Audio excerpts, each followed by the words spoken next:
Hi everyone, this is KK from KK's Priest, and you're listening to Sonic Perspectives. Crank it up.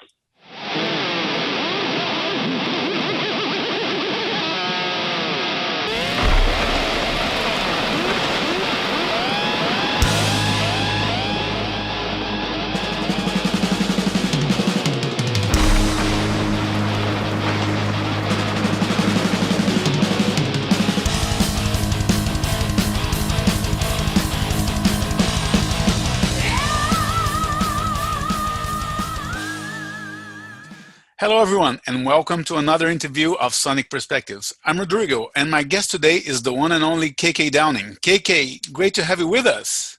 Hi Rodrigo, thank you very much for having me on the show. My pleasure, and it's my first time interviewing you. We have a lot of ground to cover, but let's start by talking about the upcoming album of KK's Priest. It's great to see you in the music business once again. Thank you very much. Great to be back. Yeah, well, how does it feel to go back to the industry? I mean, it's a different landscape from when you first started, right? Absolutely, yes. I mean, is it 5 decades or 6? I don't know, but it's a big number. Yeah, obviously it's been a roller coaster. You know, we've seen the 60s, the 70s, the 80s, the 90s. It goes on. Nothing stays the same. Everything keeps moving on. Yeah. Let me take a step back and ask you about your return to the stage at the Bloodstock Open Air Festival. What did it feel like when you joined Ross the Boss live on that stage? Nervous. No, I bet. It was good. It was good. I really did enjoy that. I only did I think it was 4 songs. Yeah. But it was, got the heart pumping again, you know, and yeah, I was, it was very pleasing to be out in front of an audience one more time. Right. And how long after that show did you decide to put a band together and perform that show at a mill in Wolverhampton? Was it an immediate decision or? No, I guess because of the publicity of me doing that show with Ross the Boss, you know, the Dave Ellefson band was coming to the Steel Mill, which is a beautiful venue here in England, and I am the ambassador of KK Steel Mill. And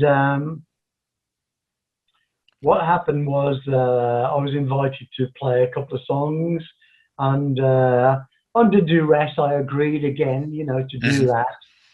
And then someone said, well, if you're going to do that, we'll fly Ripper over. And I said, great, that sounds great. And then Les was invited to play, and so the set list grew and grew. So I think we played about an hour. Okay.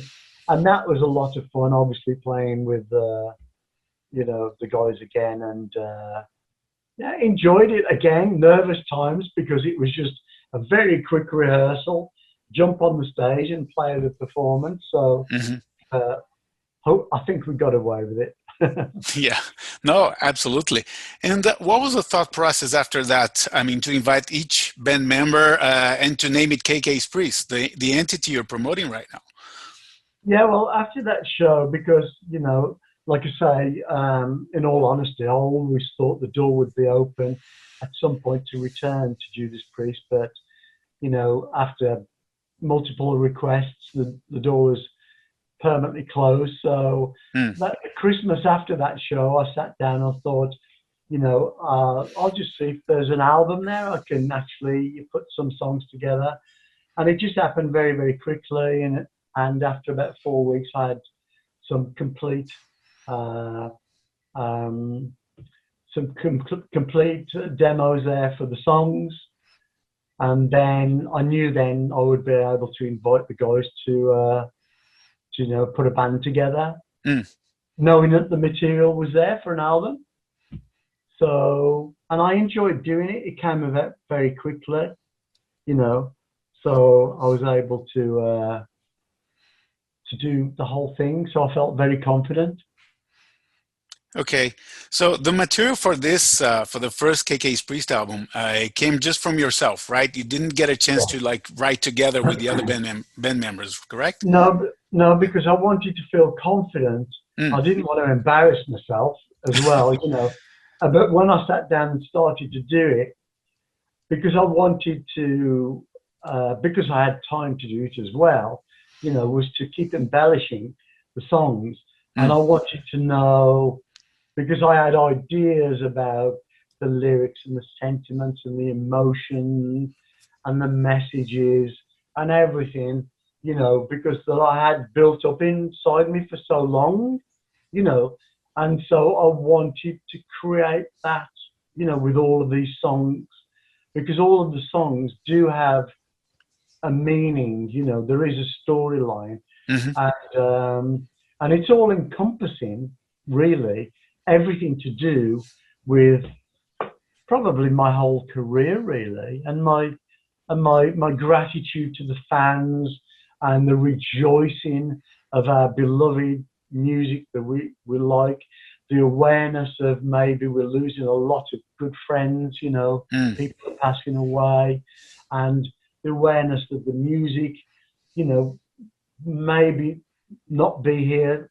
forever, and hopefully throughout all this awareness, young musicians and older musicians may like some of these songs and want to play them and to also compose and write similar material to keep this, you know, keep the music, you know, that we know and love, that essentially peaked in the 70s and 80s, you know. I think that's fair to say. But let's keep it going. You know, it's our music. We've grown older together. Let's be happy. We don't care if people say we're old-fashioned. We don't care whatever people say. You know, this is a very, very important, you know, some very important decades in the history, you know, and we may never see it again. But all of this is in the music of KK's Priest, with the Sermons of the Sinner, the album. Awesome. And was it hard for you to channel that style in the songwriting, or did it come like second nature to you immediately, that connection with that style? Yeah, second nature, because of all of this meaningfulness and all of these messages, and there are parts that are potentially fictional or potentially real. Like the song Hellfire Thunderbolt is potentially fictional, but maybe it did happen. But it would take me quite a long time to express all of the meanings. But I'm thinking that maybe I will be able to express that, and I am thinking about doing that, you know, and I think the fans may well be interested in that. I'm just thinking a way of doing that exactly. So there's an opportunity to look deeper into, for example, the artwork, the album cover is very deep and meaningful, you know, to me, and but the whole thing essentially is the start of a new entity and a new, because we haven't seen the face of KK's Priest yet, or the being or the entity that is, but he will be there. He will be on the next record. He'll be in artwork. He'll be on stage with us, you know, and so there's a lot more to come yet, and that's why I'm so excited. And the new video comes out tomorrow. I'm so pumped up about it. Oh, cool. Yeah. I mean, you could have done the easy way out and simply played Priest songs forever, and there would certainly be a market for that. But it's great that you chose to release something new, right? I'm glad there's still the desire to be creative. Yeah. I've essentially created an album that I would have created at any point in my career if it was just me, not a collaboration, you know. For better or for worse, you know, I really hope that the fans will like it. And obviously I'm very much looking forward to working on the next record, you know, and collaborating and that's going to be really exciting to do. So there's plans for a follow-up already? Absolutely. I already know that there's material there. Oh, cool. For another record, you know. It's in its very raw stage at the moment, but I know that there's a very good conceptual ideas for songs there, and I know that the other guys are songwriters as well. So I'm looking forward to putting something really exceptional together next time. Awesome. And it's a shame that Les Binks is no longer in the band. Yeah. Sean does a great job as well. I mean, is there a chance of Les coming back at least as a guest in some show? Yeah, absolutely. Les said he will guest with us live on stage, and hope, we'll be getting him on there, and we will have other guests as well, because this is all about us enjoying the concerts now and rejoicing and celebrating our music. There's being stupid and crazy and being it's later in the day now. I'm going to be 70 in October, and so while we're there, old friends, let's get together and let's go out there. But we will put on I promise you, a fantastic live performance. Awesome. And I get a feeling that you're enjoying this a little bit more now than in previous years, where it seemed more like a day job kind of thing. Am I right in that assumption or not? Now there's a closure on everything in the past. I don't think anyone will begrudge me not wanting to dispose and dismiss everything I've ever been all my life. Do you know what I mean? I want to bring a little bit of the past into the present and the future with me, on the journey. And like I say, because I spent so much of my life going back to the 60s, being a priest, and now there's guys on stage I've never met, playing my songs and performing, as a priest. So this is why I do feel that I'm entitled to do what I do, and because I can't, I think if I had to dismiss everything that I am and do everything different and be a different person and a different musician, then I wouldn't bother going forward. I would call it a day. So, it's about past, present, and the future, and they have to all be a part, because that's what I am. What's created is certainly in the future, because people haven't heard it yet. So we are in the past, and I'm talking to you now, which is wonderful. So that's present. And the past, if I want to just bring a little bit, of that with me, with this new entity, with some new blood, it's all very exciting, and we'll move forward. There's plenty of space in the cemetery. Absolutely. Yeah. Or plenty of space in the future. Yeah. Either way, yeah. And I've only heard 5 tracks so far, and it sounds like everything a fan would expect of your output. I mean, honestly, it's a Priest fan's dream, the album. Are the rest of the songs in the same vein, or what can you tell us about the other songs that weren't disclosed so far? It's all in the same. It's all right there. This is why I'm so happy. Don't think that suddenly you're going to get a shock and go, oh, no. I was enjoying that so much, and now this track comes on. It's not like that. There's a consistency, but there is a bandwidth there, as you would expect from me. It will go from stuff that's more deeper and meaningful to stuff that's more, rock and roll. Let's enjoy. We're off to a concert to see KK's Priest and blast it up, So there'll be those good driving songs, and, everything is the rock and metal as we know it. Awesome. And the first single, Hellfire Thunderbolt, has been met with acclaim by the fans. Do you pay attention to reviews and online comments and things like that? I mean, I love to see, get fan feedback. Good, bad, or indifferent. It's essential, because you have to know, you have to do that. But it's obviously so. It's nice, because the energy just builds up, and the enthusiasm, and to just keep thinking about you know, the live shows, the performance, the production, you know, exactly having new guitar mates, buying some new amps maybe, or digging out the old amps, and Cool. you know, all of that, you know, it it's blood to the veins, the feedback, if it, you know, especially obviously if it's good positive feedback, you know. Awesome. And obviously we see with the Flying V on the video of that song, and that has been your weapon of choice for many years now. Can you explain to me what's so magical about Flying Vs? Yeah, it stems from when I was a kid. You know, I saw the Flying V in the shop and I couldn't afford it, and I used to look at it. You Mm. know,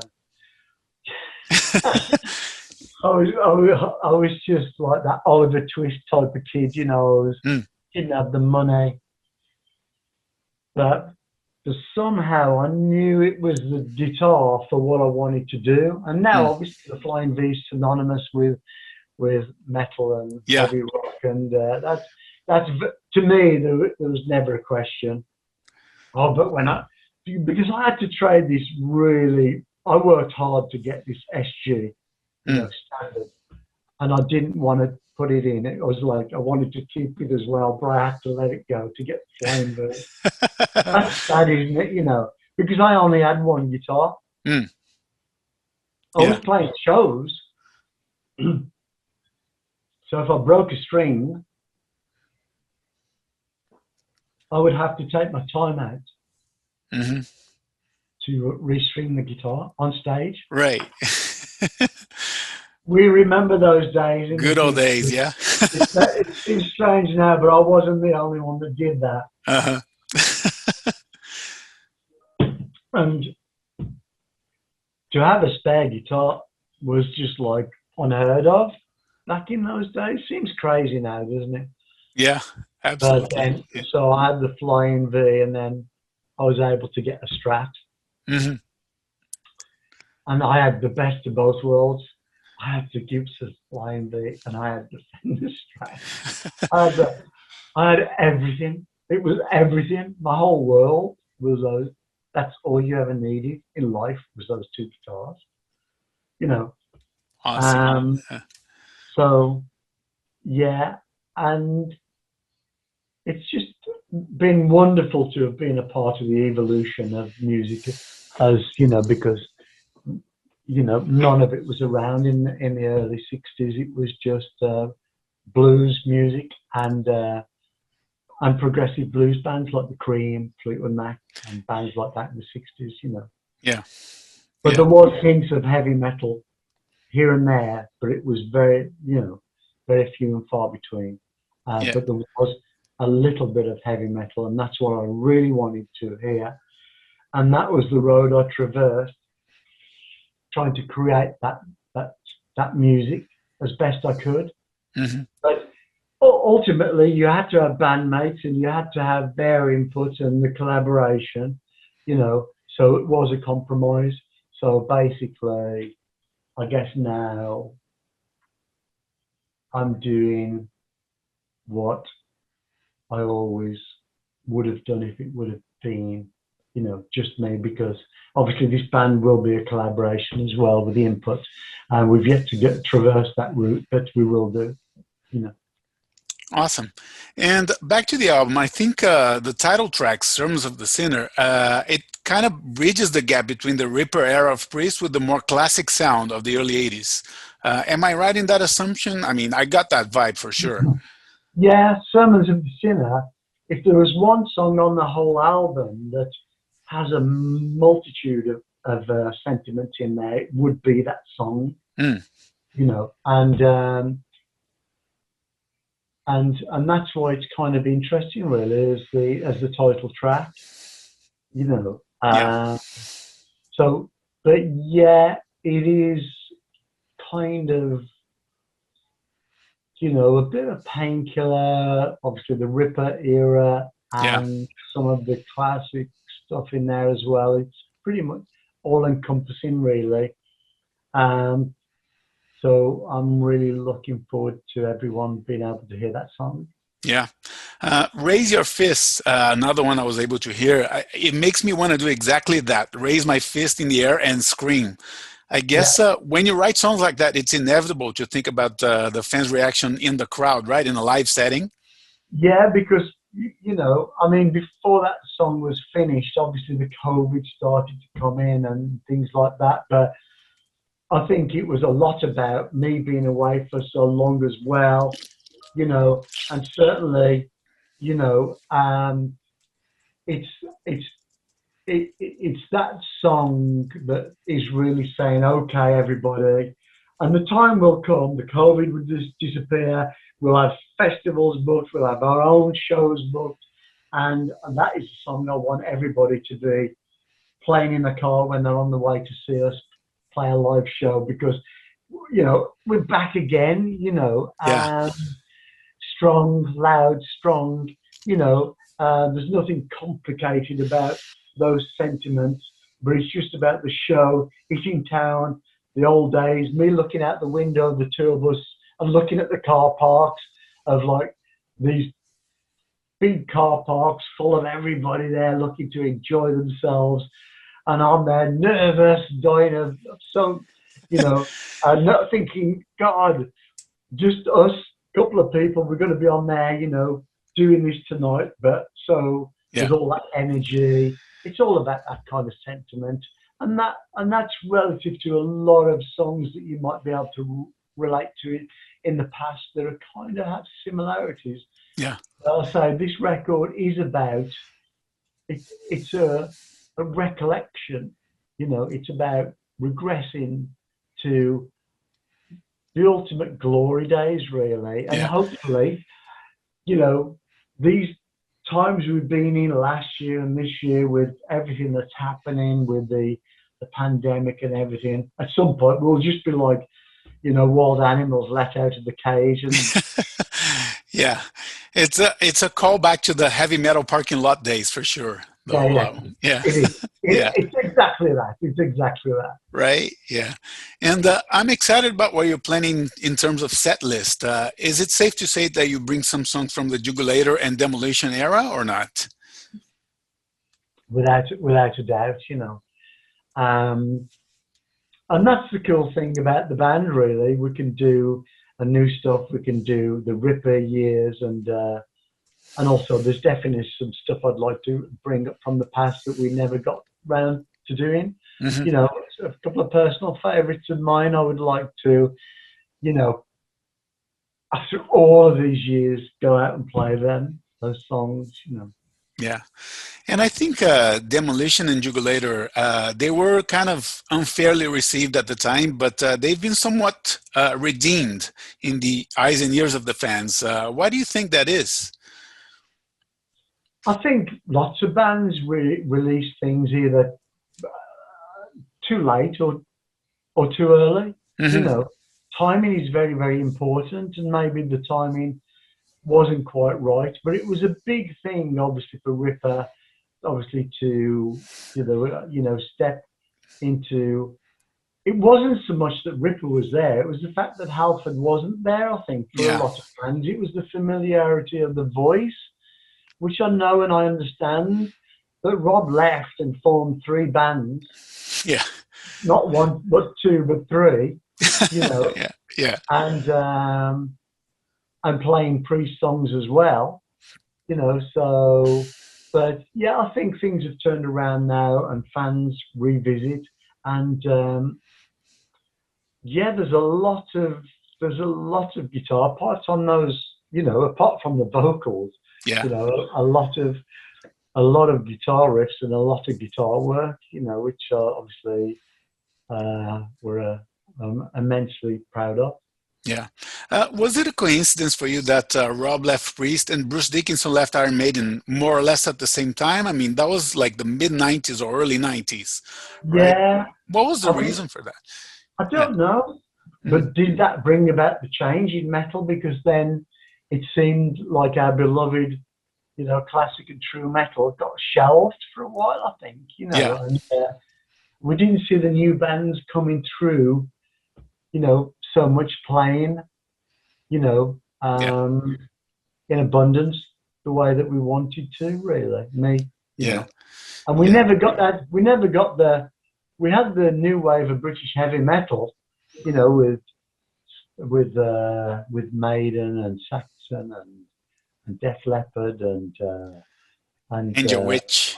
Yeah. yeah, maybe Venom, whatever. Yeah. But you know, we never saw another wave after that. Yeah. We never Which, did. which Well, is worse strange. waves, right? Like grunge and, you know, punk and whatnot, but worse waves than the new wave of British heavy metal, for sure. Yeah, so Yeah. everything kind of moved on and changed, and people were looking for different kind of Yeah. styles and techniques in metal, you know. Um, so hopefully, you know, we'll have a lot of young and not so young musicians listening to the album and thinking, yes, Yeah. I want to do some of that. Yeah. And what was it like to reconnect with Ripper? Did you guys stay in contact all these years or not? Yeah, we did. Mm. Yeah, we actually re-recorded Beyond the Realms of Death with Les and Paul Crook, Oh, okay. and you know, I think 2017, I'm guessing, really. You know, I can't Mm. remember, but I was asked to do that. Yeah, that was fun. Um, Fair enough. And you wrote a book a few years ago, which was incredible, Heavy Duty, Days and Nights in Judas Priest. Do you feel you've said it all in your book, or is there more you would like to share, maybe in a follow-up, or? yeah, I did. You know, I didn't. I think if I'd have gone, Hmm. if I'd have really gone in deep with the book, I think it would have been too big for people to read. So yeah, I didn't divulge everything. In, I mean, well, I say divulge. There Hmm. are things, you know, but you know, you can't squeeze your whole life into something that's 1 inch thick. I don't think, you know, Of it's course. absolutely. Yeah. Yeah. And how did you feel after the book came out? I mean, was it a sense of, you know, revenge or closure, or neither of that, or a bit No, of both, or? I'd often been asked to write a book and stuff like that, and I just thought that I wanted to, because I'd had such a long relationship with the fans. They knew of me, but I wanted them to get to know me a little bit better, I you see. know. Yeah. And so to look inside a little bit, I thought was, you know, something I wanted to do and try to answer a little bit and try to offer up a little bit of understanding when you have long-term relationships that sometimes, as much as you'd like to, sometimes you just have to give way, you know, I see. and um, and it can happen, you know, it can happen. Fair Uh, enough. Regrets or not, for better or for worse, it's difficult to keep going sometimes, you know. It's, Yeah. I bet. Yeah. I mean, you know, like I said, there's been times, you know, when I've been in between girlfriends, like now. Mm. uh, my mum will say, "Why don't you give that so and so a call? She was a nice girl." And you think, I "No see. way, there's no way in hell you can do it." You know what I mean? It's like, God, you know, there's no way. You know, Mm. when it's over, it's over. Everybody's going to know what I'm saying out there, I'm sure. Yes, absolutely. Yeah. um, Back to the album, Summers of the Sinner. It comes out in late August. What is the next step until then? I mean, are you preparing more videos and more? How are you going to promote it? Yeah, there's going to be more videos. So, I'm very much looking forward to making those because this is a good thing for us to do. Hmm. You know, we're still having to deal with a lockdown. We've been here in the UK and England. The lockdown was extended last night by the Prime Minister. You know, but Yeah, you know, we're very much hoping the guys could come over and make some more videos because this is something that I would very much like to do, you know, before we actually do, until we can get out there, you know, we'd like to present these songs and all of the imagery and the idea and, you know, and and put that out there. And this keeps us ticking, you know. Yeah. It's a lot of work to do these videos, but it can be fun as well, you know. And it reminds me of the years gone past, you know, when we did the video for Breaking the Law or Locked in Los Angeles Zoo. We weren't locked in the zoo, but the song was locked in, you know. And all of these fond memories when we did videos to Free Will Burning and all of this stuff. And this is fun, you know, and if this keeps me young and keeps me going, then it's a good thing. Awesome. And final question, when can we hear about live dates from you? Yeah, interesting. I think that we've just got to go a little bit further into the promotion, you know, into releasing the next song or two, and to really get a feel for the market. But we do have bona fide offers. We had shows booked last year, which got cancelled. Yeah. So we've got some good offers coming in this year. But I say definitely at least let's release the next song and let's see where we're at with that, with the agents and promoters. You know, but I certainly would like to play to as many people as I possibly could, you know, in as many shows as we can, you know. But we'll be out there with the bus, the trucks, the crew. We'll be rolling into your town, and we want to see you raising those fists. Check the song out when you can. Awesome. KK, thank you so much. Once again, congratulations on such an amazing career. Like I said, I'm a fan, so thank you for your time. All the best. It's a pleasure, Rodrigo, and thank you for having me on the show. Thank you. Take care. Bye. Take care, buddy. Take care. Bye for now.